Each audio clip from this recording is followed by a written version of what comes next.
Today we will talk again of the role of international actors, but this time on Syria's reconstruction process.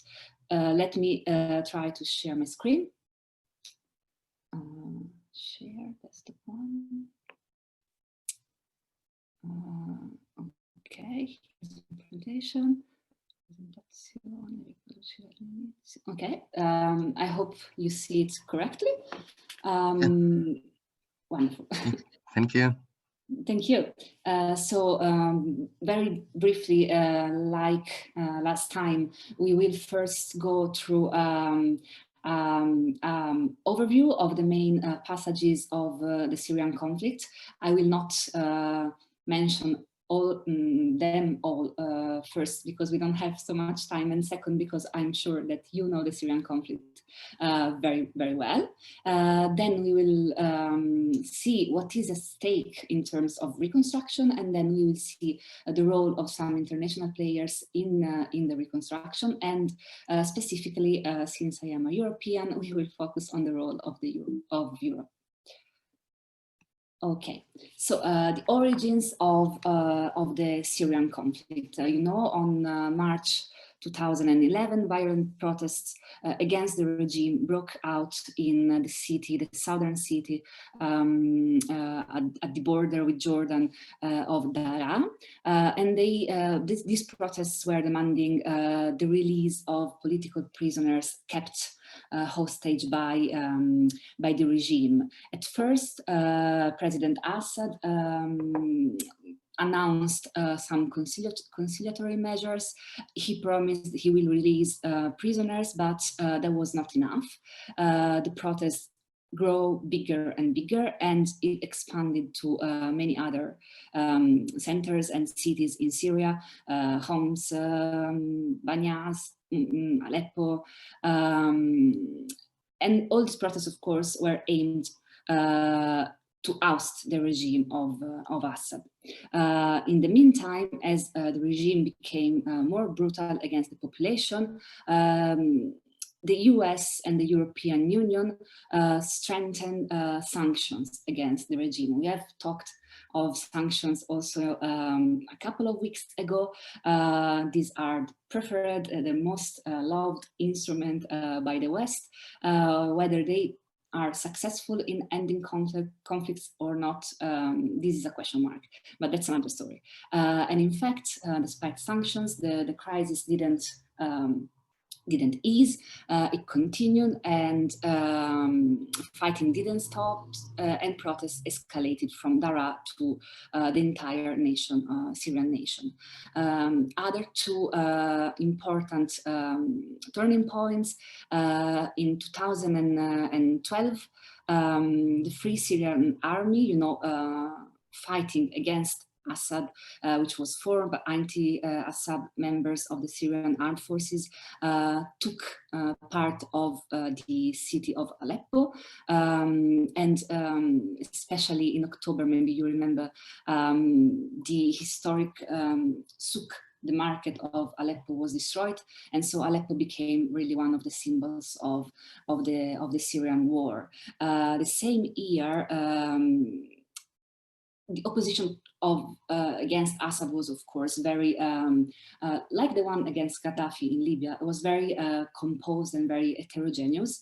But in Syria, it started to organize a little. So in 2012, the National Coalition for Syrian Revolutionary and Opposition Forces, also known as Syrian National Coalition, was established to be based in Istanbul, so in Turkey. And this was a sort of, yes, of coalition gathering all opposition to the regime. It was not really recognized by the Arab League formally, while it was fully recognized by the Europeans, Britain, France, and by the US, and by, of course, Turkey, since it was based there. Another turning point, a very important one, was the 2013 attack, which I'm sure you remember. We all remember the huge attack of the regime against Ghouta, which is a neighborhood in the capital city, Damascus. This was important because according to a UN investigation, chemical weapons were used by the regime against the population. And so since this moment, there is a growing concern among the international community on what should be done in Syria. Should we intervene? Should we step away? Should we let things go the way they go? So a very big turning point. And then in 2013, you know it, the UN, United Nations backed Syrian peace talk in Geneva failed, largely because the UN and negotiators in Geneva failed to bring to the table the Syrian actors of the opposition. So they ask them, they refuse, they don't get to Geneva basically. And then of course, always in 2013, another huge event which we all know and remember is the rise of the Islamic State. Of first Islamic State of Iraq and the Levant, then Islamic State of Iraq and Al-Sham. And on June 29, 2013, it turns into the Islamic State. So it goes global in a way, and it becomes a global threat. Here is a map of the Islamic State expansion state, let's say in 2014. I don't remember the source of the map, but I took it from Google. So in black, you can see all the areas that were either under control or under, which somehow saw an engagement or a presence to a more or lesser extent of the Islamic State. In red, you have, it's not very good quality picture, but in red you have the Syrian government and its allies held areas. So Damascus and these provinces, this is also where the Latakia base and Tartus base are located. In green, the rebel forces against the regime, and in yellow, the Kurdish forces. So this was the situation as of 2014. Later, in 2015, this black stain, let's say, expands to take Palmyra, as you see it, in May 2015, and this is it. But the real turning point, probably the most important turning point in the Syrian war was the Russian intervention in September 2015, which I'm sure you know, of course. So this is a slide of the first airstrikes that were launched by Russia against targets of the Islamic State. Yes, this is the mark for the strikes. So you see here, bordering the region of Idlib, here as well, nearby Homs.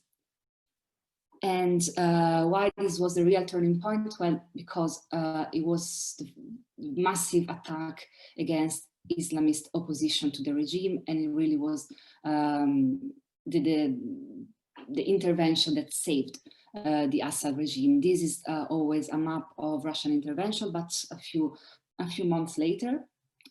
So you see strikes have intensified. They have reached also Raqqa, Deir ez-Zor. This is a map of American sources. The ISW stands for the Institute for the Study of War. And so according to this map, these in black are high confidence airstrikes. So it means they are more sure that they happened and they happened right there. Low confidence, they are less sure about that. As I said, it's an American source. So this is really the moment where Syria, the destiny of the Syrian war is changed in favor of Assad, of course. And since this moment, the Syrian conflict really becomes an international one. What actors are most involved? Well, we said this, Russia became the real game changer of the conflict. And it became the closest ally of the regime among international actors, of course. And let's not forget, Russia has a long history of very good relations with Syria, which date back to the 60s, perhaps, or even before, but especially with the rise of Hafez al-Assad in 1970, so the father of Bashar al-Assad, of course. And we said that this Russia is undoubtedly the game changer of the Syrian war, in the sense that perhaps within the Russian intervention, destiny of Syria would have gone in another way. What are the main interests of Russia in the country? Well, of course, fighting Islamism, fighting terrorism, and but also to rebuild a diplomatic network of relations in the Middle East. Russia, during the Soviet Union, was a very important actor in the region, I'm sure you know it. With the fall of the USSR, somehow it took some steps back, not only from the Middle East, but from international affairs in general. And so Russia was a bit marginalized in the area, especially, which is an important one because it borders the Russian world at large, or post-Soviet world, if you wish. So double interest of Russia, security one and diplomatic one. Another very important actor in Syria, of course, is Iran, which is also a military and political ally to the regime, although to a lesser extent than Russia is. Iran's interests in Syria are multiple, from the military sector to the desire of projecting power in a region where Iran feels surrounded by enemies, let's say, Gulf monarchies, Arab Gulf monarchies, of course, but also Israel. Then there is Turkey, which has mostly a security interest in Syria, and you know why. Turkey's main concern is to contain what Ankara perceives as the Kurdish threat. What does it mean? That the Kurdish, a Kurdish rebellion, according to Ankara, may occur in the northern part of Syria at border with Turkey, and could provoke a rebellion of Kurds in Turkey as well. Ankara considers the Kurds, not all the Kurds, of course, but some fringes of the Kurdish galaxy, namely the PKK, as a terrorist organization. And Turkey has been intervening massively in the Syrian conflict. I'm sure you remember, for instance, on January 2018, when Turkey launches an assault on northern Syria to oust Kurdish rebels controlling the area of Afrin. Sorry. And in fact, Turkey has been able to work to postpone its security interest beyond the fact that it is really not an ally of Assad. Turkey is against the regime of Bashar al-Assad, but it has been able to work closely with Russia and Iran in the frame, for instance, of the Astana process, sharing in the name, of course, of its security concerns. To be fair, if we speak of the region, sorry, I'm not very well today. If we speak of the region, there are also Gulf countries involved. Many of these more or less unofficially have been sponsoring opposition to Assad. You remember also, for instance, the Arab League has suspended Syria with the accuse, of course, of perpetrated crimes against the Syrian population. Then if we go to the West, the US and the European Union also have a stake in the region. Well, the US has been increasingly disengaging from Syria, actually, since Barack Obama, when Obama decided not to undertake major intervention in the country. And this line continued to be adopted by his successor, Donald Trump. And well, despite actually a few targeted strikes against storage of chemical weapons occurred in 2017, for instance, and despite the limited action that the US has done to arm the Kurdish Popular Protection Unit, which fight alongside the main opposition of the Syrian Democratic Forces. The EU, well, the EU has major, maybe bigger in security interests than the US does in Syria, being interested, of course, on the broader stability of the Mediterranean region. You know, Europe suffers from the effect of the Syrian war, mostly in terms of migration flows. All people migrate, not all, of course, because most of people migrating from Syria actually remain in the region, Turkey, Lebanon, Jordan, but many of them also arrive in Greece, in Italy, and Europe, of course, has major problems managing these migration flows. So more or less, this is the landscape. And by the way, I wanted to show you a nice website if you are nerd as I am, interested in maps and charts. This is called Live View Map. See, if you go to Google and just type Live View Map Syria, you arrive at this website, which is live map indeed of Syria. And if you go here to select regions, you also can look at other countries. Like let's try to do it. Okay, now you see, for instance, US, Belarus, Iraq, Israel, Palestine, and you see the deployment of forces on the ground.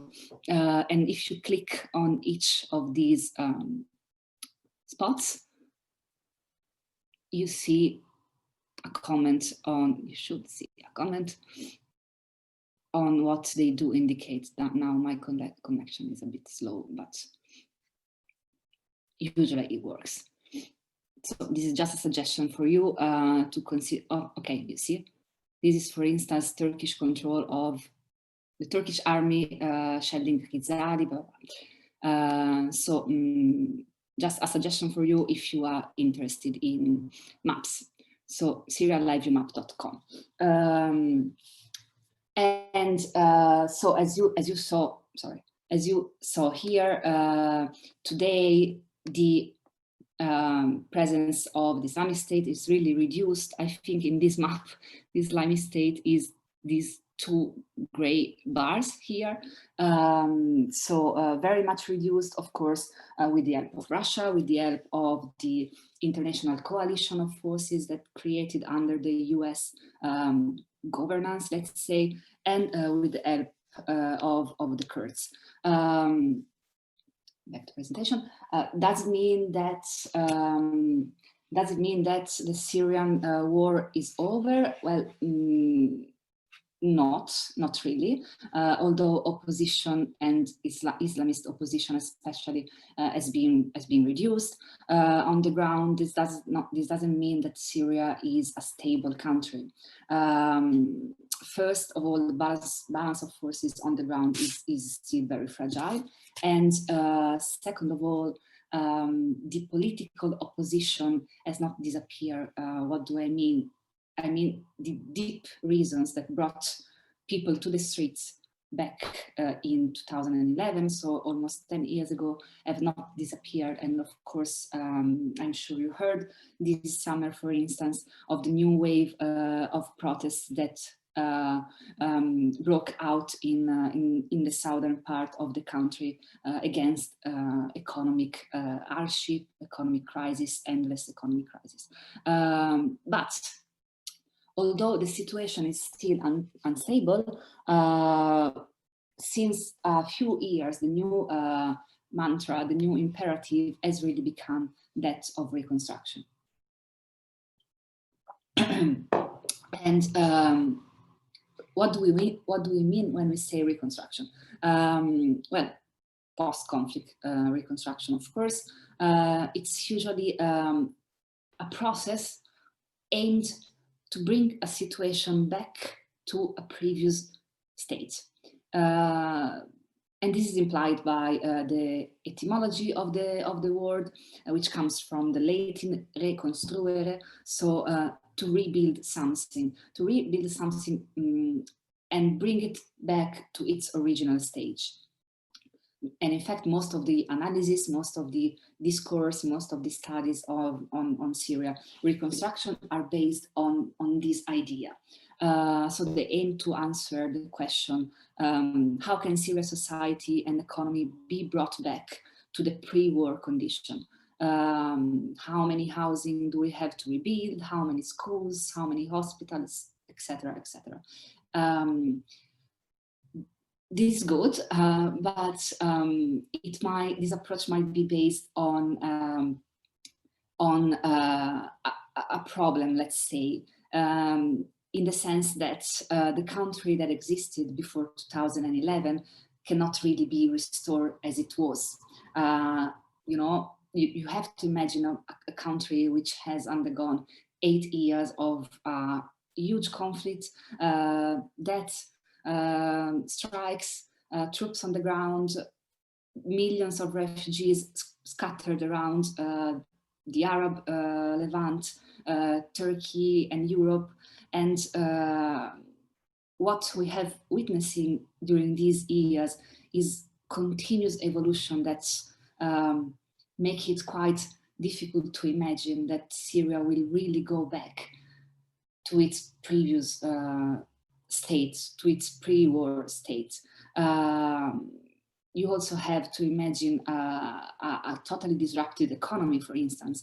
Damages brought by the conflict to the economy are huge. It is enough for you to say that, for instance, the GDP, the gross domestic product of Syria, was around 60 billions of US dollars before in 2010, and now it's 12 billion. So it shrunk incredibly. And then, of course, there is the destruction that has been brought by the conflict to basically all the sectors and the services of the Syrian country.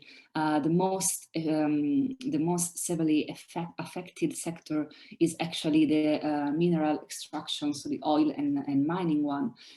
Here the output is 94% lower than in real terms than it was in 2010. Then there is the manufacturing sector, which has shrunk by more than 70%. And of course, all this means also people having lost their jobs, people having migrated. So not only the sector being disrupted, but also the workforce being disrupted. Then industrial facilities in the public and private sectors. The total number of industrial establishments across Syria was between 5,000 before, and now is 130,000 before, and now it's around well, almost half, more or less. I'm not good at math, but almost half of its previous state. Then, of course, there is huge damages also in agriculture and the public sector, which have shrunk by more than 40% in real terms. And finally, the education and health sectors have also suffered a lot, particularly the healthcare system was affected by, the destruction of hospital and medical facilities and healthcare infrastructures in general, but also the fact that many doctors have fled the country as refugees. So the situation is very delicate in this sense. And to the point that the cost for Syrian reconstruction was estimated around a huge amount, which is 400 billion US dollars, an estimation which goes back to last year. And although the war is not finished, national and foreign actors have already been looking to investment opportunities in the country. For instance, conferences have been organized in neighboring countries on the issue of reconstruction in Syria. And for instance, a newspaper, a Lebanese newspaper was, Al Diyar, was publishing a few months ago an article saying that more than 570 Arab international companies, not only Arab, also Asian international companies have applied to participate in the reconstruction process in Syria. So this is really turning to a very big international business. But let's first, before going to the international actors, let's first say a few words on what are the government plans and national investment for reconstruction. Actually, the government has taken a few tangible steps to initiate the process nationwide, meaning all over Syria. The 2019, so last year's Syrian budget, only allocated around $2 billion, so the equivalent, of course, of the Syrian currency, to $2 billion to Syrian reconstruction. Of course, if the estimated amount is 400, you understand that $2 billion is very low. It's nothing compared to what is really needed to the countries. And this is so, of course, because Syria lives in a very difficult economic condition. A few things to keep in mind on the government plans are, for instance, the National Development Program for post-war Syria, the NDP, so-called NDP, which was created to as a 10-year plan to rebuild the country. Although, as I said, concrete results under this initiative are limited to a few real estate projects. Actually, it's not really like reconstructing the entire infrastructure of Syria, but it's more like reconstructing houses and taking further some real estate projects. And for instance, one of these, which you can Google and find images about, is the project for the Marota city in Damascus, which is currently one of the biggest investment projects of the government. Marota in the Syriac language means sovereignty and motherland. If you Google it, you see this is like building a new small neighborhood of houses. So it's really about real estate. Then another thing to keep in mind, which is a bit controversial, is a series of property laws that have been issued by the government, including this famous law number 10, of April 2018.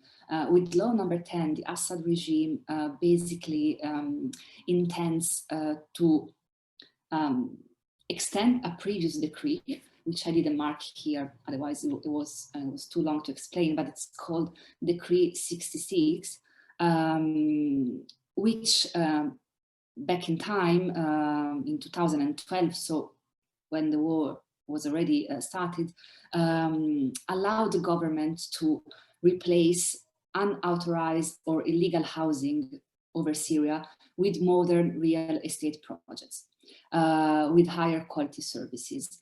This was, of course, not very much liked by the Syrian population, and under Law 10 of 2018, so a couple of years ago, this decree has been extended. So what does it mean? It means that Syrian property owners, or yes, Syrian property owners or their relatives will have to submit their titles deeds to the relevant authorities, which are, of course, the local governments, within 1 year of the announcement of a reconstruction plan for their local cities. So a local project is issued. There is a sort of how can I say, let's say a call for application, and the property owners has 1 year to submit this application. If this person fails to do this, he will not be compensated, and ownership of this property, of his or her property, will revert to the province, to the town of where this property is located. So it means that if you are not quick enough to do this application, if you're not if you're not able to, or if you're not successful, the government may take your property away. So as I said before, as anticipated, this law was, of course, very much criticized by Syrians, by internationals, arguing that this process prevents many local residents from asserting their legitimate ownership rights on their properties, on their houses, basically. And critics say that these measures, of course, eventually manipulate and transfer housing from the people to the government. So was very much criticized, and it's still debated, but it is the law that was issued by Damascus.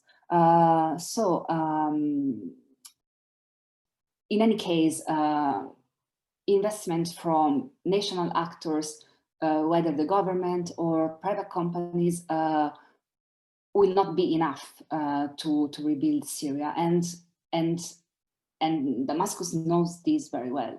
More than Damascus, the Russians, the Iranians, and those who support the regime know it very well. And so we have another side of the coin when it comes to reconstruction, which is the involvement of international players, which we can group into a few subgroups. The first, of course, is that of the regime allies, meaning especially Russia and Iran.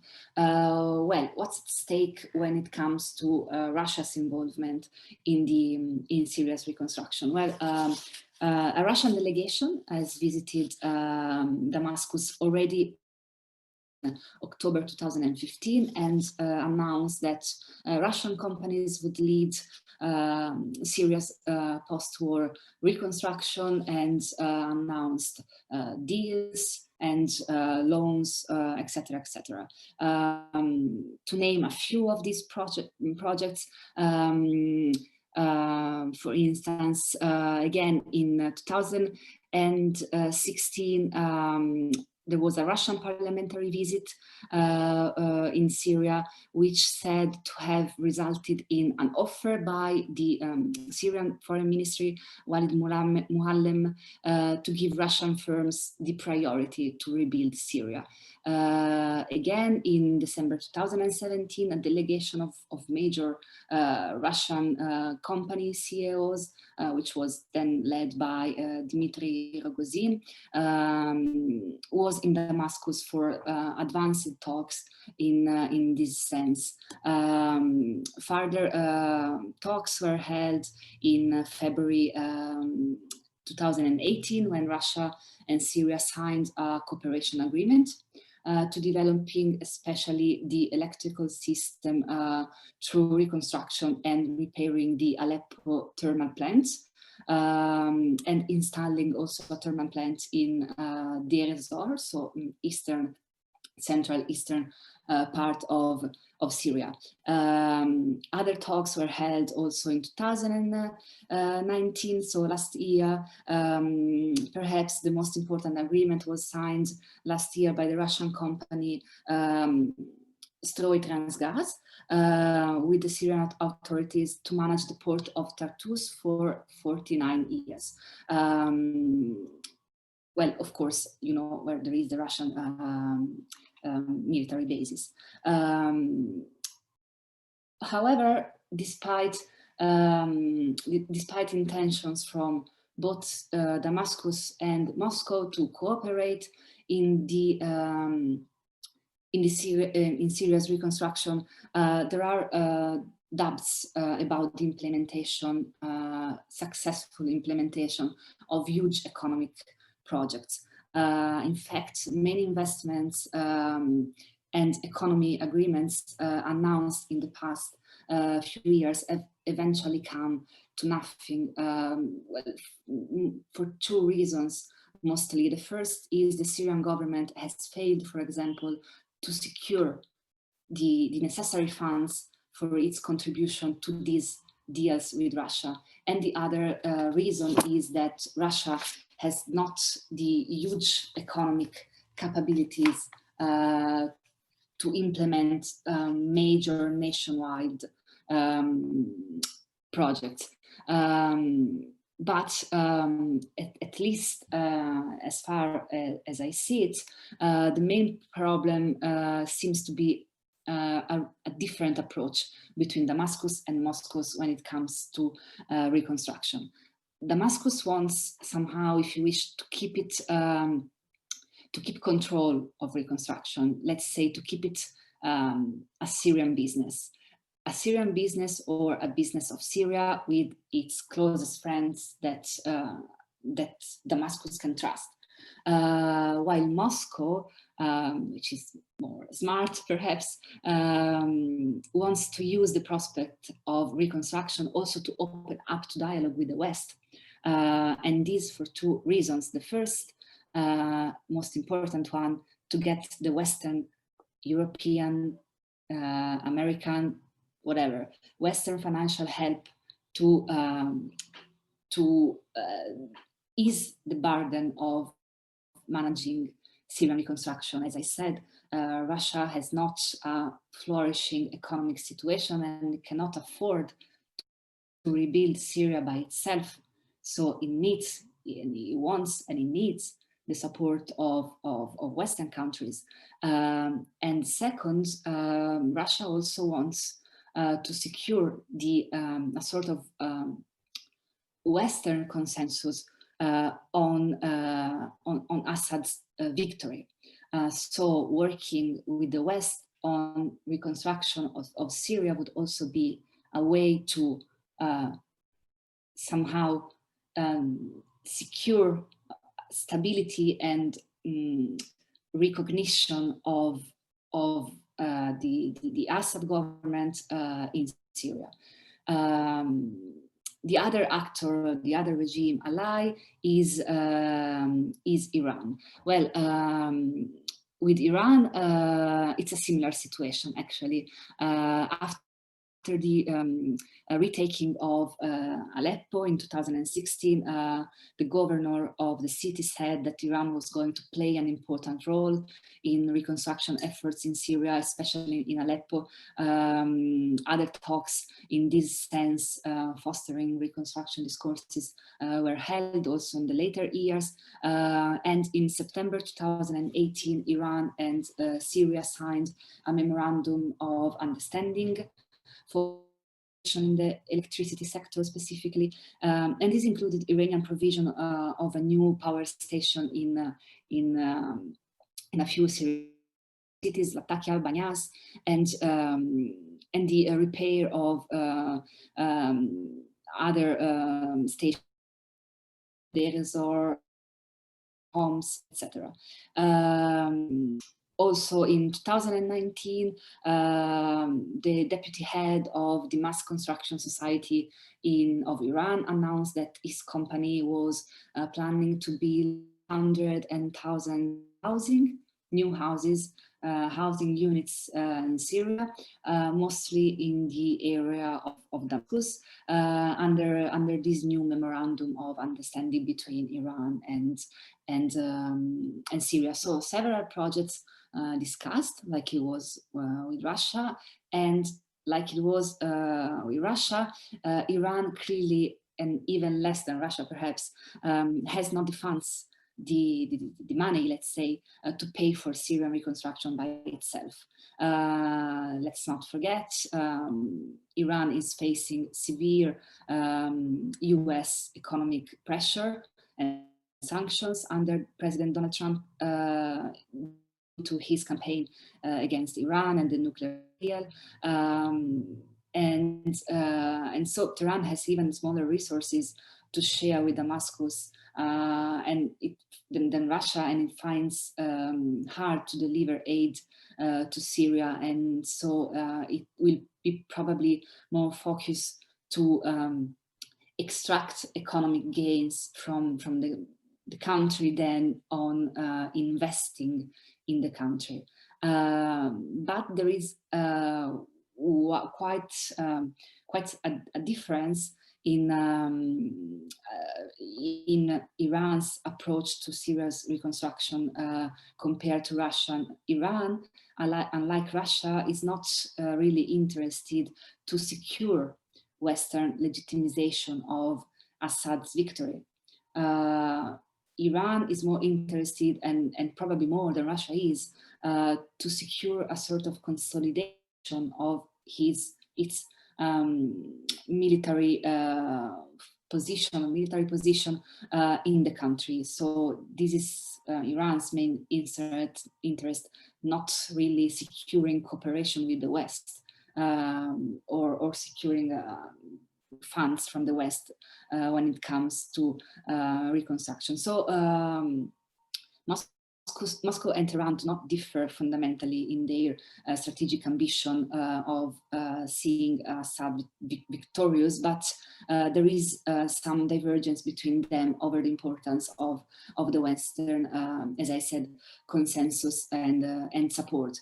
But surely they both see control of economic resources in Syria and in Syria's infrastructure as a way of establishing their longer-term influence in the country. So, if you wish, they both want something back from the country, and this is also not difficult to imagine why, since they have been the countries that have been most investing in Syria.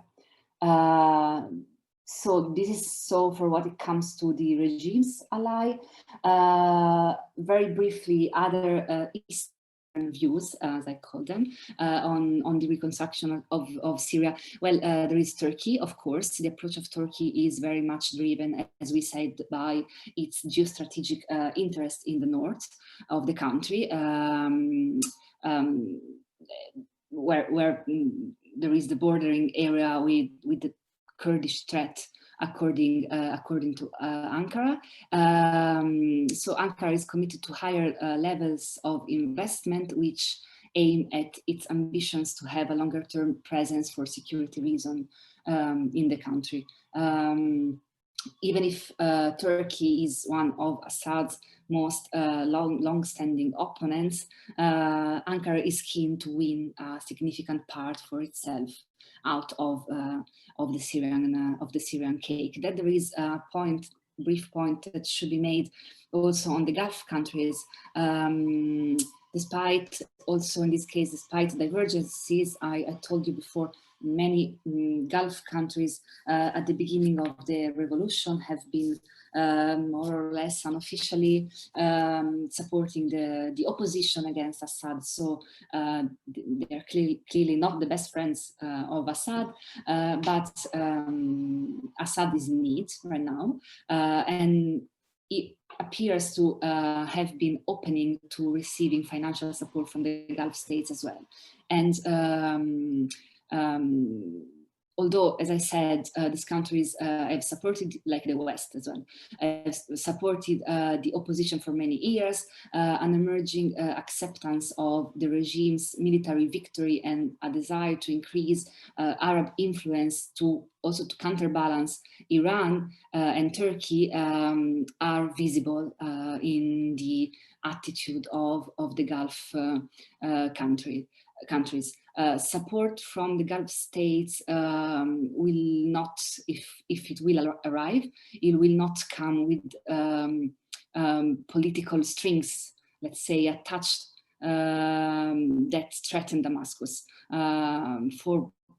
As these governments in the Gulf are more keen to restore authoritarian stability than to meet perhaps the popular demands of the people against the regime.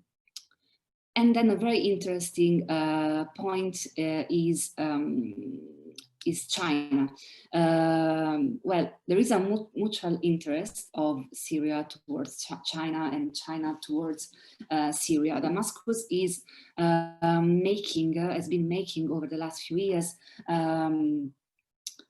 significant efforts to, let's say, try to attract the attention from China and the China and the BRIC countries more in general, actually, and all of which still have diplomatic relations with Syria. Should be said, and we will see later, many European countries, for instance, have closed embassies in Syria. These countries, China and BRIC countries, will likely not tie economic support to political demands. While China has not shown any real intention of putting substantial support in Syria's reconstruction, and will probably remain very cautious when it will, there are indications that Beijing is considering the option to invest in Syria, even to... can you hear me? Because my computer is saying that my connection is unstable. Oh, we hear you very good. Ah, okay, perfect. Thank you. I don't remember what I was saying. There is signs that China is interested in investing in Syria and probably even in Syria as to make it Syria part of the Belt and Road initiative. The problem for China is that China is still very wary of engaging massively in Syria's reconstruction. As I said before, its approach will be probably very, very cautious.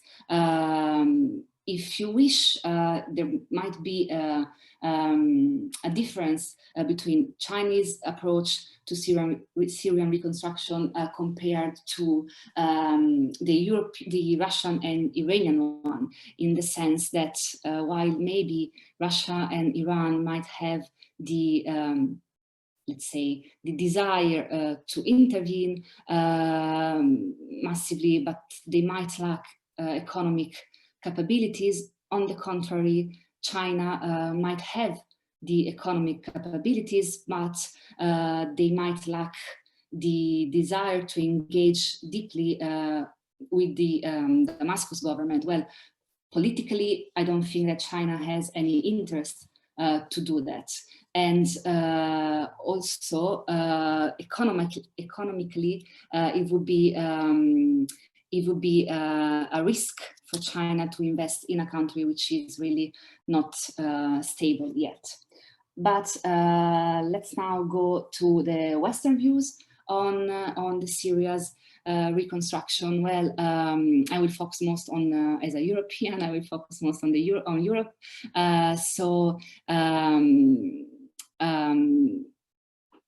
The premise in this sense, when it comes to Europe, is that Europe has always supported, well, not supported the Syrian revolution, not in the sense that it are the oppositors, of course, but in the sense that Europe has always tended against the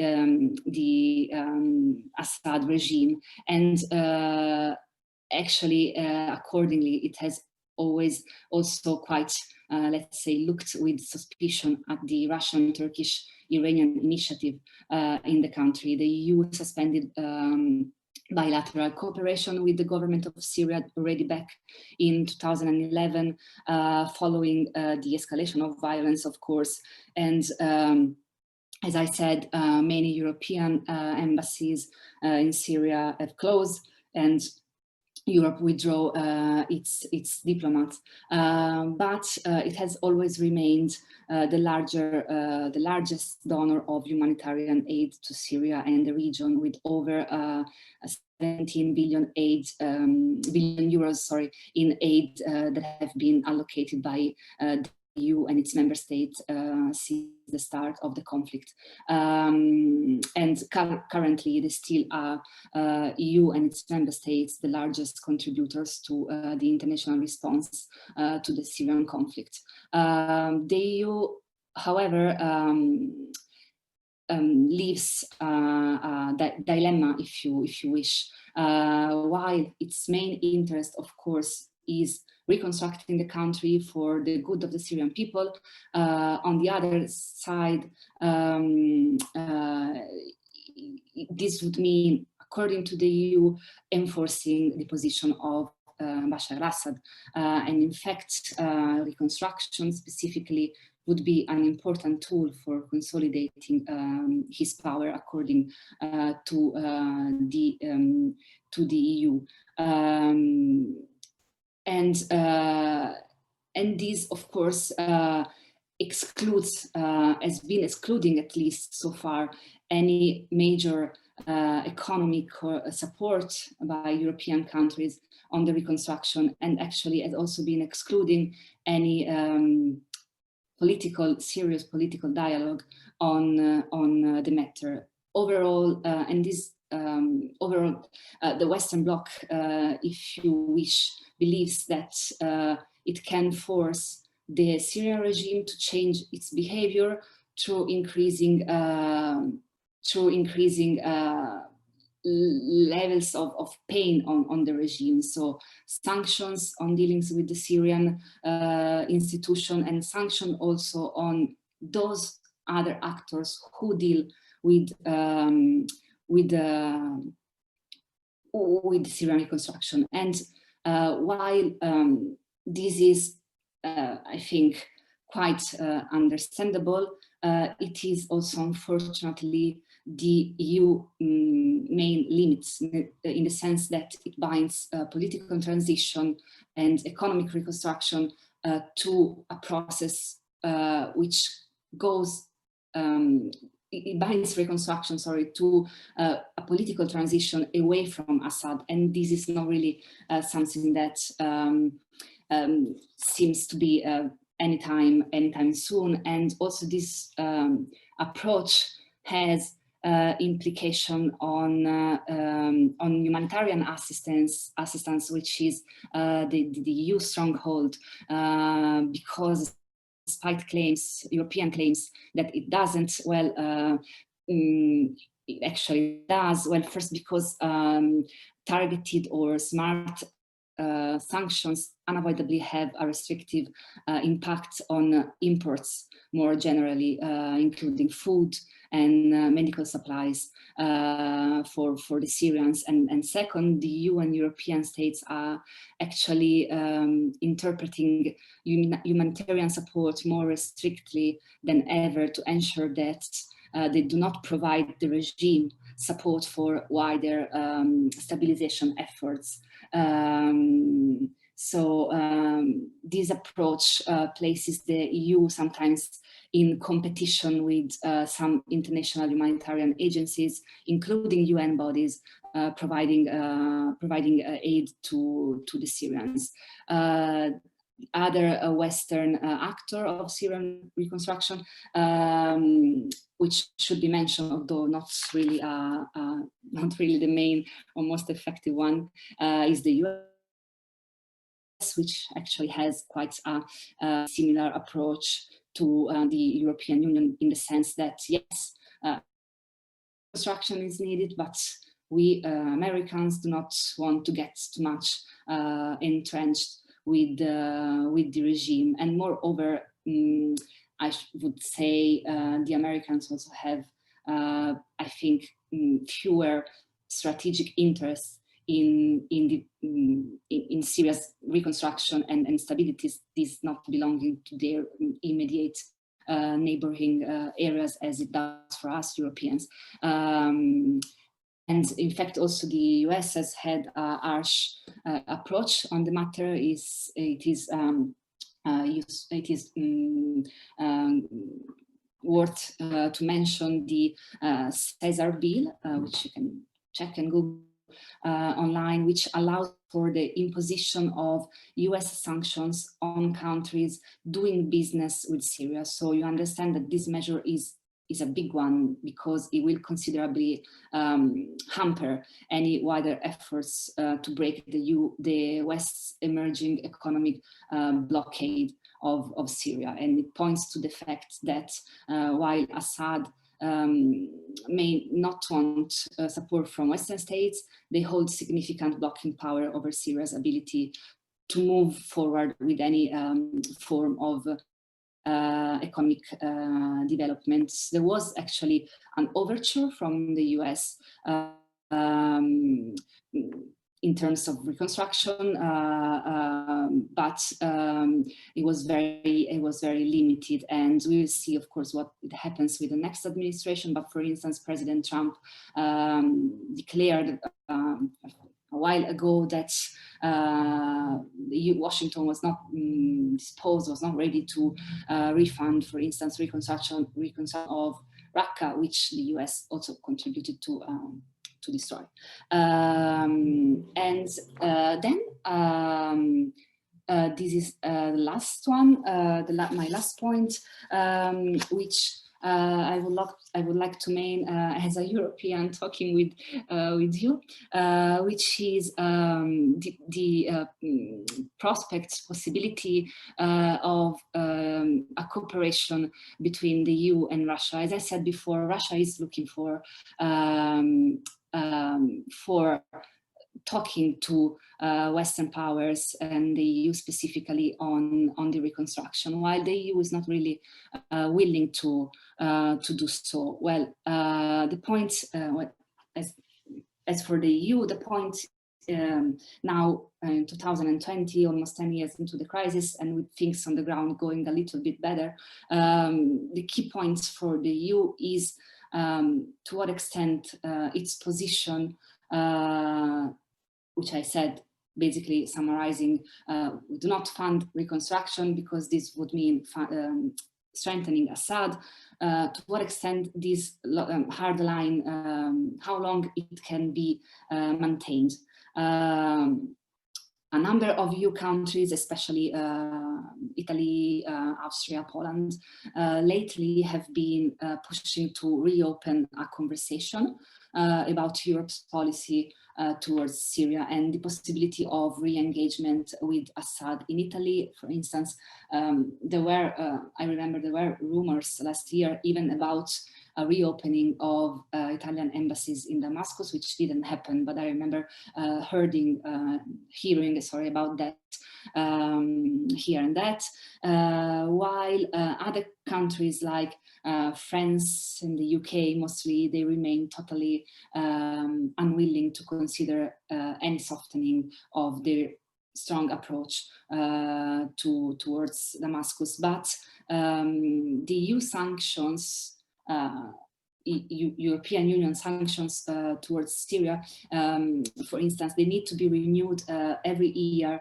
and to be renewed they need a consensus, so annual consensus, meaning that a willingness by some member states to press for easing European restriction could have also an impact on the renewing of these sanctions, but we still don't know it, of course. And similarly, the other side of the coin, when it comes to Russia, how long can these, well, more or less, not totally, but more or less unconditioned support to Assad can be maintained? I mean, to what extent can really Russia hope in reconstruction without forcing Assad to make some steps back, and without counting on the European and Western, more in general, help? It seems that so far Russia has been a bit unwilling to use its leverage to pressure on Assad to make concession, but it probably will if the Europeans will, who knows, lower their targets. So maybe instead that asking for the complete Assad removal, they could ask for some concessions on other issues, like, I don't know, for instance, progress on the detainees, or safe corridors to access humanitarian aid, or implementation of transparent stabilization mechanism, etc., etc. But the things remain that the core, the main goal of Russia and the EU at the end of the day is the same, which is ending the conflict and rebuilding the Syria's infrastructures to the benefit of the Syrians. So is there a cooperation of a prospect for EU-Russian cooperation on these? Well, of course, there wasn't up to now, and still there isn't, to be fair. And this, of course, was because of, as we saw, the EU and Russia's very different views. But today, the Syrian crisis has reached a point, a time when both the Europeans and Russians may have to make some new reflections, let's say. On the one side, if they were not too open to dialogue with Russia, the Europeans may risk remaining largely cut off the Syrian crisis and the post-conflict reconstructions, and cut off as they were largely been so far, to be honest. On the other hand, if they do not create the condition for boosting this dialogue with the EU and its member states, so at least trying to pressure Assad to make concessions, the Russians may risk to be cut off by the Europeans when it comes to political dialogue over Syria. And so while this situation might be regarded as an impasse, so a point where there is no way out, there is no solution, at the same time, maybe it could be also a good topic where to explore possible paths for cooperation. And to this matter, there is not only reconstruction, because three are the main domains where actually EU Russian, at least, cooperation could be fostered, which are first the political reconstruction, in a sense. So the stability, political stability of the country. And it is true that stability has different meanings. For these two countries, for the EU, stability is away from Assad. For Russia, stability is with Assad, most likely. But as a final goal is the same. So ending the conflict. To reach these goal, both countries may, both EU and Russia may find it more convenient to make, let's say, a step back compared to their respective original claims. So on one side, while the removal of Assad has been a non-negotiable variable for the Europeans so far, it is now clear that a political transition without Assad is not really on the plate. And Europe, as I said, might want to try at least to accept that and focus on more easy to reach results, let's say. On the other hand, while Assad's full powers and control of the country has been a non-negotiable condition for the Russians so far, it is also now clear that Moscow that something should be done to put a gentle pressure on the regime to cooperate and to make concessions. Then there is, of course, the question of the return of refugees, which is probably more of an interest to Europe, I believe, than to Russia, in the sense that Europe, of course, has suffered the effects of migration probably more than Russia did, not as much as the region, the Arab Levant region has done, of course, but this was a very complicated point for European politics. And but this is also a theme where dialogue between Russia and EU could be fostered. And then, of course, as we said, there is the physical reconstruction of the country. And on this matter, the European and Russian position are probably closer than on other dossiers, as they are both worried about engaging actually so much in the reconstruction business, although, as we said, for different reasons. The Europeans, because they're very much reluctant to engage in reconstruction of Assad's Syria, and the Russians because they have not huge economic means. But post-conflict physical reconstruction may offer the possibility for them to dialogue. And if the Russians are unable to rebuild, they perhaps could evaluate whom they want to empower or dialogue with in this sense. But yes, this is a very complicated topic, EU-Russian cooperation on Syria, of course. There is quite a thriving debate in think tank circles around Europe and Russia as well on this subject today. My view is that this is, of course, a thing that should be explored. Perhaps it would help, how can I say, lowering the target a little, in the sense that not to expect that this will go for the resolution of the crisis, but rather for crisis management. And I hope you heard everything, and I think I will stop here so that you have some questions, we can deal with them. And I stop sharing my screen. Okay. Thank you, Chiara. Wait, stop share. Okay. Thank you. We still have some time before your next engagement, so let's discuss. Let's discuss. Let's throw difficult questions at you. Okay? Please don't. Why? Why not? It's a difficult subject. Well, thank you.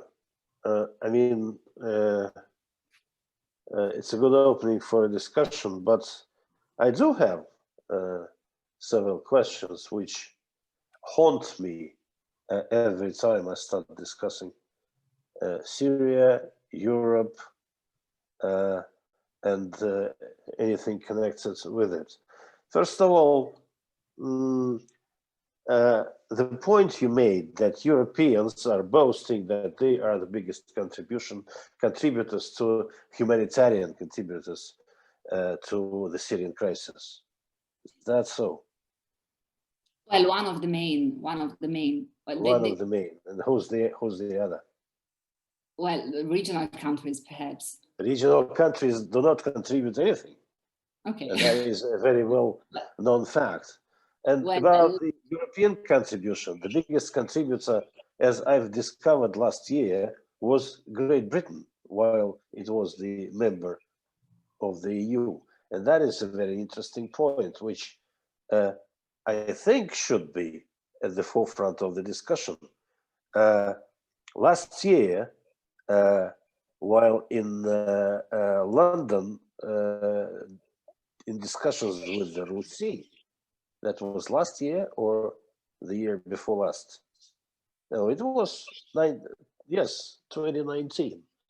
I heard the statement from them that Britain has invested $4 billion as a humanitarian aid into the Syrian crisis. I was absolutely stunned by the figure. And I asked a very simple question. Where are those money? I mean, where they went? I haven't received the answer this day, but I got the answer next day of our discussion. They had to go somewhere and ask a question as well. And they told me that this money was sent to Jordan in order to facilitate working places for the Syrian refugees. And I have the question is, are the Europeans so naive, or they think everybody else is naive? Because when you're sending $4 billion into Jordan and saying that you are contributing to the humanitarian help of the Syrian crisis, either you are naive or you think that everybody is blind. I mean, this money has never reached the Syrians. And that is a fact that any specialist in the Middle East knows. So when we're talking about the desire of the EU to provide humanitarian help, or as a matter of fact, the reconstruction, we have to be very careful, I think, about this, because it is not about humanitarian aid and it is not about reconstruction. It is not about the Syrian people. It's about European politics. It's about elections. It's about internal fights and the rest of it. See what I mean? Well, sure. See what I mean? Because you made a very good point that Europeans are reluctant to invest into the reconstruction in Syria, meaning they are reluctant to provide assistance or humanitarian aid to the Syrians because that might empower Assad further on. That means that the Europeans discriminate Syrians from Syrians. That means that there are Syrians and there are other Syrians.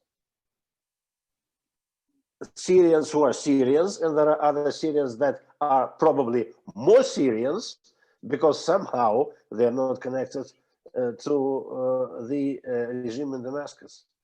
This thing confuses me a lot, although I understand that politics is a dirty business, but I'm confused. What can you say about that? I'm confused. Well, I am confused as well, actually. There is, of course, a gap between what is, but I mean, not only on the Syrian topic, I think. There is a gap on what is the narrative, political narrative of the European Union, and what is the concrete effects of its actions on the ground. As per the UK, I also know that they are one of the most engaged in Europe, and they're no longer in Europe. In fact, perhaps that's the reason why. But the thing of, if I understand your point, the thing is also about understanding where exactly those money go. If I understand what you were saying, Andrei. Then, well, of course, the regional countries did not help, did not flood monies in the treasury of Damascus, but they helped in the sense that they carried the biggest burden of taking refugees in their borders, like Jordan, Lebanon, Turkey. So this is what I meant when I said regional countries helped. But well, I have something to say about this. But most of them are in Turkey. 3.5 billion aren't there in Turkey. There is a lot of talk. There is a lot of talk from those countries that they committed a courageous feat, that they accepted those refugees, but they forget to tell us that the economies jumped up from 5 to 15% because those refugees contributed to their local market. It's not that they invested a hell of a lot into those refugees. It's the refugees who brought the boost in the local market of those countries, specifically in Turkey. Mm. They're not, as a matter of fact, the refugees are not going back. They are integrated already in Turkey's economy. They have their houses, they have their businesses there, and they're not absolutely leaving Europe because they are very comfortable there. Well, however you reconstruct Syria, they're not going back. Maybe a tiny amount of them who are not comfortable yet in their new countries, but it's a tiny amount. Mm. Well, I also think those based in Europe are not likely to go back. Those based in the regions, well, it depends. Those who are integrated, found a job in those countries, okay, but there are also thousands of them, if not millions of them, in refugee camps, and those I'm not sure they will want to stay in refugee camps forever. So there is still a big percentage of people that at some point will have to go back. To Syria in a way or another. There is a difference between have to go back and want to go back. Well, sure. Yeah, of course, but those who are in camps, which are camps or temporary solutions, though. Well, there is a lot being talked about camps. There are only 2 camps. Yeah, I know it's not the biggest one. That we know of, where conditions are really bad. The rest is acceptable. Well, it's a difficult topic. I mean, I don't see anywhere in the nearest future this topic will be. We'll find a solution, whether a European solution, a Russian solution, or anybody's solution. It should be joint. except, of course, if the Gulf countries go in en masse and they do the trick. But I don't see also this happening in the nearest future. I think Vadim has the question there. Vadim, yes. Go on. Yes, thank you, Kara, for your interesting lecture. And my question is also according to the topic of refugees, and mostly according to the conference that took place in Damascus 2 weeks ago. So, as I know, Syria invited 130 countries, but only 27 of them accepted this invitation, and none from European Union or from countries that surround Syria accepted it. So from one side, these countries claim in their statements that they can't stop developing measures to stop Syrians moving to their countries. But from another side, they're just ignoring the conference. And my question is, my first question maybe, because I have a second, but it's also connected.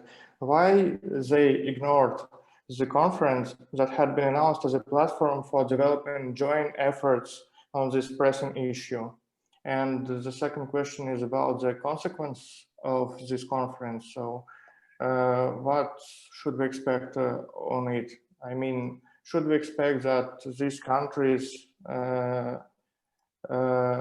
ignorant from mostly European Union, as you are talking about it, will join and will accept the joint measures made by participants of the conference and will participate in future conference on this problem? Yeah, thank you, Vadim.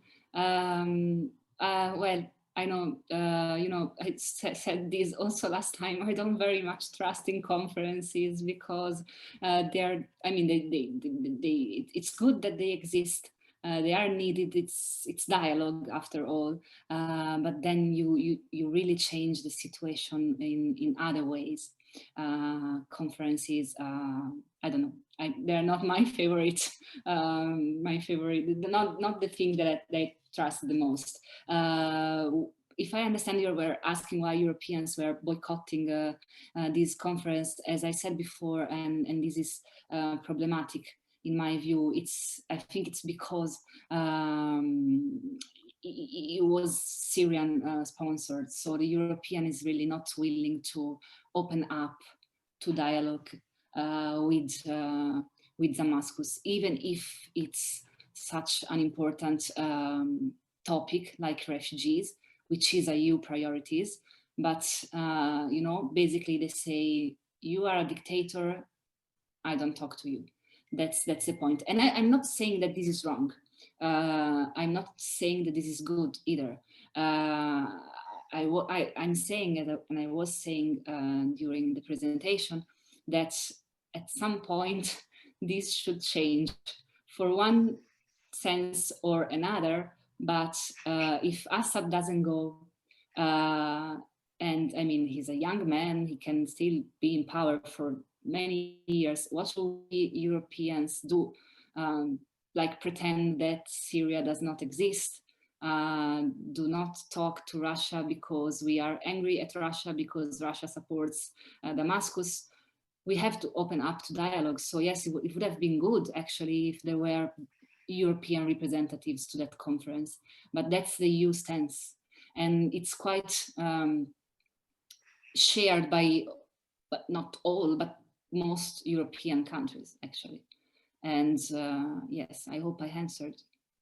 I'm also very skeptical about this approach, to be honest. That it seems to me that doesn't lead anywhere. But I'm not saying we should all support Assad, not in my mind, but we should open up to dialogue at least. Otherwise, we will stuck remain here. Yeah, Kara, I was always, for a long time now, wanted to ask a question. Well, what do Europeans mean by saying the word dictator? Well, there is a huge literature on that. Yeah, that's a legitimate question. They they talk very much and even kiss each other with the MBS. Is MBS a dictator? I'm asking or not. I know. Don't ask me. Don't blame me just because. No, I'm not. I'm asking a question. I was. It's been a long time now. I want to ask somebody this question. Well, I know. As I said before, there is always a gap between narratives and reality. Yes. What does it mean? Dictator. Well, he dictates. In the case of Assad, someone totally disrespectful of human rights. So someone that probably has gone around bombing his civilians and... listen, you are talking about MBS. Difference is that MBS didn't launch bomb, basically. Really? Do you know that? Where do you know that from? Well, I don't. Do you know how? Do you know how they swept away the uprisings in the Shia belt inside Saudi Arabia? No. They simply don't let journalists go there. I know. But I don't have. Of course, that's first, and second. What do you mean Assad bombing its own population? Imagine for a couple of seconds that Georgia in the United States decided to go to arm up and go against the federal government. What will happen inside the United States? What will happen with Georgia? Actually, we are looking very much at something which might as well happen now there. If Georgia, for example, revolted from the federal government, what the federal government of the United States is going to do? No, well, let's take it another way. For example, let's say the Veneto province revolted against Rome. Yes. What Rome is going to do? Well, unfortunately, we are not in this situation, so it's quite hard for me. Unfortunately, but I mean, unfortunately. Yes, I mean that would help understanding Assad better, probably. But I mean, of course. Of course, it's not me to tell whether sources about use of chemical weapons or those things did happen. I'm not a military on the ground, so I don't know it. But there were, at least from the UN, from some organizations, claims. There were claims that that did happen. So I guess that this was Europe's main concern, like the Ghouta attack in what was 2013. Well, the Swedish independent company published a report that it was facilitated by the Saudi Arabian intelligence.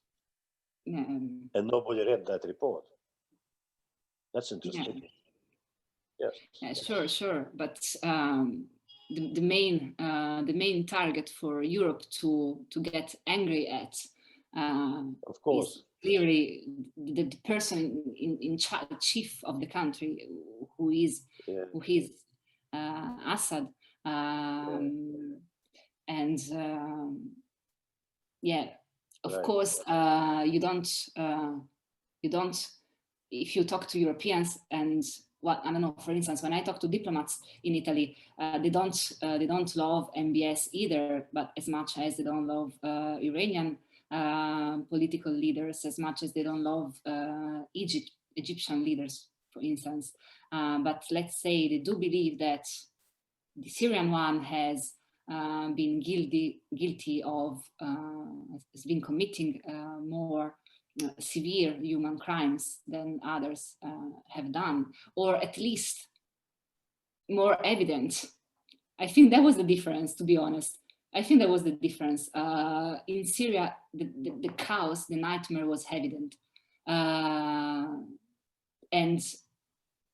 the EU could not stand the fact of remaining silent. The the EU cannot stand the failure of the politics that they basically started in 2011. They failed, and now they're blaming this failure to somebody else. That is the problem. It's not the problem of somebody using chemicals. It's the problem. Let's bloody remember Yugoslavia. Yeah. Who remembers Yugoslavia? Who remembers now Yugoslavia? Nobody remembers Yugoslavia. Everyone is shying away from it. And that's it. I mean, it's simple. As I said, politics is a dirty business. I know. That's why I don't want to be part of Who gives a damn about the Syrians? Tell me, in Brussels, is there anybody in Brussels who is really cares about the Syrian who is living in Homs village? No, nobody. No, on that, I agree. Of course not.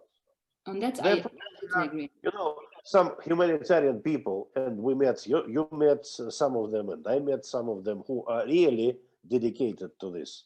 But they are knocking on the closed doors, and that's it. And the rest, it's nothing else, just for us to discuss at length. Yeah. Yeah.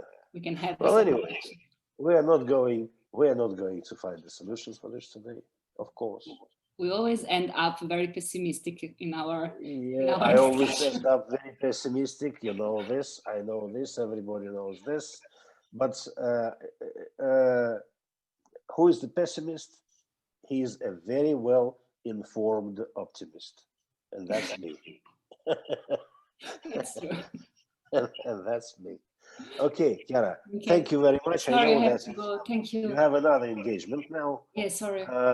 So thank you once again. Thank you. Very good discussion. Oh, Larissa. And as usual, I had a chance to ask several questions and to talk about Syrian crisis, which is my one of my main occupations now, talking about Syrian crisis. All right. Thank you. Thank you, Andrei. And well, I hope to see you soon.